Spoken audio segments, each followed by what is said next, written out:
നമസ്കാരം. ബി.ആർ. അംബേദ്കറെ താൻ അപമാനിച്ചെന്ന ആരോപണം തള്ളി കേന്ദ്ര ആഭ്യന്തരമന്ത്രി അമിത്ഷാ. കോൺഗ്രസ് തന്റെ വാക്കുകൾ വളച്ചൊടിച്ചെന്ന് അമിത്ഷാ പറഞ്ഞു. ലോക്സഭയിലെ ചർച്ചകളിൽ വിവിധ അഭിപ്രായങ്ങൾ ഉണ്ടാകുക സ്വാഭാവികമാണ്. ബി.ജെ.പി. ഭരണഘടനയെ അംഗീകരിച്ച് മുന്നോട്ടു പോകുന്ന പാർട്ടിയാണെന്ന് വ്യക്തമാക്കിയ അമിത്ഷാ കോൺഗ്രസ് അംബേദ്കർ വിരോധ പാർട്ടിയാണെന്ന് കുറ്റപ്പെടുത്തി. അടിയന്തരാവസ്ഥ പ്രഖ്യാപിച്ച് അപമാനിച്ചത് കോൺഗ്രസ് ആണ്. നിയമപരമായി നേരിടുന്നതിന് സാധ്യത തേടുമെന്നും അമിത്ഷാ പറഞ്ഞു. പാർലമെന്റിനകത്തും പുറത്തുമുള്ള വ്യാജ ആരോപണങ്ങൾക്കെതിരെ നടപടികളെടുക്കും. ഖാർഗെ തന്റെ രാജി ആവശ്യപ്പെടുന്നതിൽ ആനന്ദം കണ്ടെത്തുന്നെങ്കിൽ അത് തുടരട്ടെയെന്നും അദ്ദേഹം പറഞ്ഞു. അംബേദ്കറെ ഒരിക്കലും അപമാനിക്കാൻ കഴിയാത്ത ഒരു പാർട്ടിയിൽ നിന്നാണ് താൻ വരുന്നതെന്നും അദ്ദേഹം പറഞ്ഞു. ചൊവ്വാഴ്ച രാജ്യസഭയിൽ നടത്തിയ വിവാദ അംബേദ്കർ പരാമർശത്തിൽ വൻ പ്രതിഷേധം ഉയരുന്നതിനിടയിലാണ് അമിത്ഷാ വാർത്താസമ്മേളനം വിളിച്ച് വിശദീകരണം നൽകിയത്. വിവാദത്തിൽ അമിത്ഷായെ പ്രതിരോധിച്ച് പ്രധാനമന്ത്രി നരേന്ദ്രമോദി നേരിട്ട് രംഗത്തെത്തിയിരുന്നു. രാജ്യസഭയിൽ താൻ നടത്തിയ പ്രസംഗം വ്യക്തവും ഒരു ആശയക്കുഴപ്പത്തിനും വക നൽകാത്തതുമായിരുന്നു. സഭാരേഖകളിൽ അതുണ്ടെന്ന് അമിത്ഷാ പറഞ്ഞു. ഭരണഘടന അംഗീകരിച്ചതിന്റെ 75ാം വാർഷികത്തോടനുബന്ധിച്ച് ലോക്സഭയിലും രാജ്യസഭയിലും ഒരു ചർച്ച നടന്നു.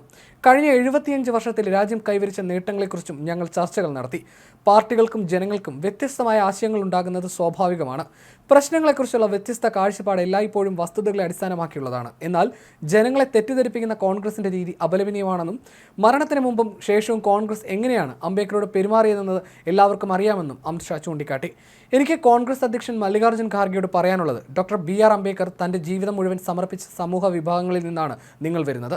അതിനാൽ ഈ ദുഷിച്ച പ്രചാരണത്തെ നിങ്ങൾ പിന്തുണയ്ക്കരുത്. എന്നാൽ രാഹുൽ ഗാന്ധിയുടെ സമ്മർദ്ദം കാരണം നിങ്ങൾ ഇത്തരം ഒരു പ്രചാരണത്തിൽ പങ്കെടുക്കുന്നതിൽ എനിക്ക് നിരാശയുണ്ട്.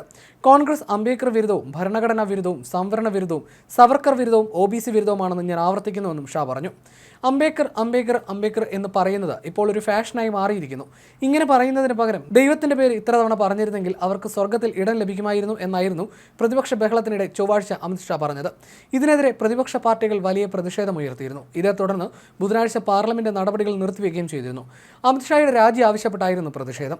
അതേസമയം അംബേദ്കറോട് ബഹുമാനമുണ്ടെങ്കിൽ അമിത്ഷായെ പ്രധാനമന്ത്രി മോദി മന്ത്രിസഭയിൽ നിന്ന് അർദ്ധരാത്രിയുടെ പുറത്താക്കണമെന്ന് കോൺഗ്രസ് അധ്യക്ഷൻ ഖാർഗെ ആവശ്യപ്പെട്ടു. അമിത്ഷായുടെ വാർത്താ സമ്മേളനത്തിന് തൊട്ടു മുമ്പായിരുന്നു പ്രതികരണം. അമിത്ഷാ മാപ്പ് പറയണം. മോദിക്ക് ബാബാ സാഹേബ് അംബേദ്കറിൽ വിശ്വാസമുണ്ടെങ്കിൽ അദ്ദേഹത്തെ അർദ്ധരാത്രിയോടെ പുറത്താക്കണം എന്നതാണ് ഞങ്ങളുടെ ആവശ്യം. മന്ത്രിസഭയിൽ തുടരാൻ അദ്ദേഹത്തിന് അവകാശമില്ല. അദ്ദേഹത്തെ പുറത്താക്കണം. അപ്പോൾ മാത്രമേ ആളുകൾ നിശബ്ദത പാലിക്കൂ. അംബേദ്കറിന് വേണ്ടി ജീവൻ ബലിയർപ്പിക്കാൻ ജനങ്ങൾ തയ്യാറാണെന്ന് ഖാർഗെ പറഞ്ഞു.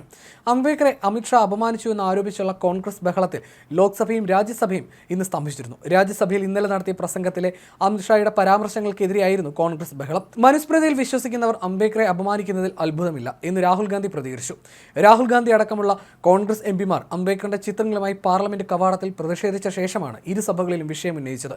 എന്നാൽ അമിത്ഷായല്ല, കോൺഗ്രസ് ആണ് അംബേദ്കറിനെ അപമാനിച്ചതെന്നാണ് ബി.ജെ.പിയുടെ വാദം. മനുസ്മൃതിയിൽ വിശ്വസിക്കുന്നവർക്ക് തീർച്ചയായും അംബേദ്കറുമായി പ്രശ്നമുണ്ടാകുമെന്ന് രാഹുൽ ഗാന്ധി എക്സിൽ കുറിച്ചിരുന്നു. അംബേദ്കറെ അമിത്ഷാ അപമാനിച്ചു എന്ന് ആരോപിച്ചുള്ള കോൺഗ്രസ് ബഹളത്തിൽ ലോക്സഭയും രാജ്യസഭയും ഇന്ന് സ്തംഭിച്ചിരുന്നു. രാജ്യസഭയിൽ ഇന്നലെ നടത്തിയ പ്രസംഗത്തിലെ അമിത്ഷായുടെ പരാമർശങ്ങൾക്കെതിരെയായിരുന്നു കോൺഗ്രസ് ബഹളം.